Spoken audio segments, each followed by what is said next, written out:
Hi, this is Chicka. You do remember her, don't you? And you do remember her beautiful tree. One morning, Mum appeared looking very worried. What's wrong, Mum? Why the sad face? Oh, Chicka, it's your Uncle Collie. Someone left a mask lying around and he got entangled in it and now he's struggling. I do hope he gets free soon. Serve him right. He's always nosing around where he shouldn't. That's not a nice thing to say, Chicka. You can't be so unsympathetic. What's that? I feel sorry for Uncle Collie even though I never got entangled like that or hurt. I can still imagine the pain he's in. That's sympathy. Oh, but the other day you told me you felt empathy. What's the difference? Empathy is when you feel sorry for someone because you know the pain that they're going through. Because maybe you too have had the same experience. Like remember the time you felt sorry for Girlie when her older brother was teasing her?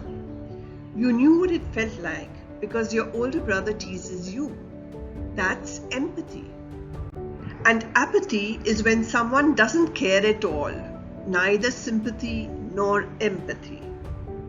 If you really want to understand it, watch what's happening next door.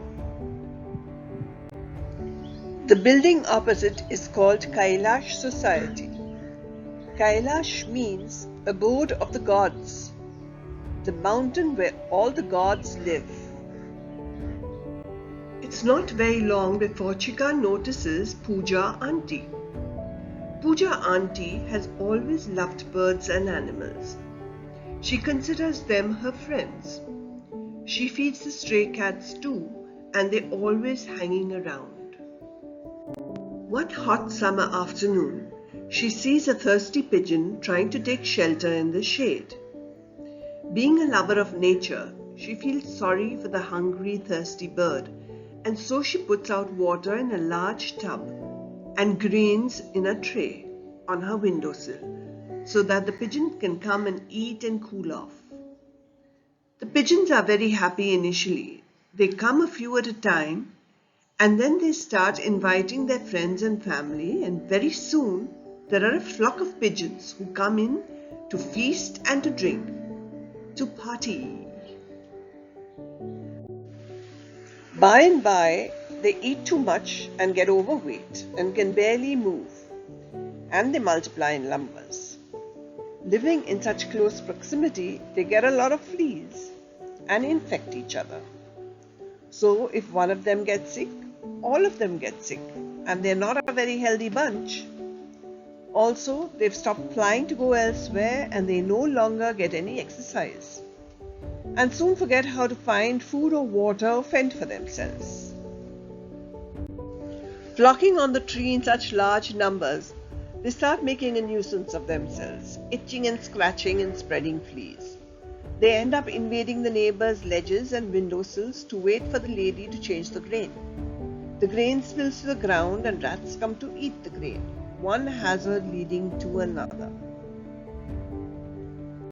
People who live in the building and whose cars are parked under the tree or balconies are not at all happy with the dirty mess the birds are making on windows, balconies, cars, everywhere. This results in a lot of unhappiness amongst the neighbors because they're constantly cleaning up, cleaning the balconies, cleaning the cars, cleaning the windows. What a nuisance. The municipality and doctors have warned us that having too many pigeons in one place can lead to disease and infections among the pigeons and the other bird populations, as well as us. At first, the neighbors tried to talk to her politely and explained that we know you have a good heart and that you want to do good for all animals and birds. But this is a bit of a problem. We are all exposed to illness and disease, especially the very young and old family members. Besides, a lot of poop is collecting on our cars, our windows, our balconies. Now all this needs to be cleaned constantly. We have enough cleaning and housework to begin with. But Auntie Pooja says that she's fond of her pigeons and she feels that if she doesn't feed them or provide the water, they will not survive without her. And she thinks that neighbors are being very cruel and uncaring and unkind to animals and birds. Very soon everyone is unhappy and are barely on talking terms. Auntie Pooja doesn't seem to show empathy to her neighbors. In fact, it appears to be apathy. Kailash, the abode of the gods, has become living hell. How do we resolve this problem? Are we to be unkind to the pigeons, or do we have to be unkind and unsympathetic to the neighbors and others?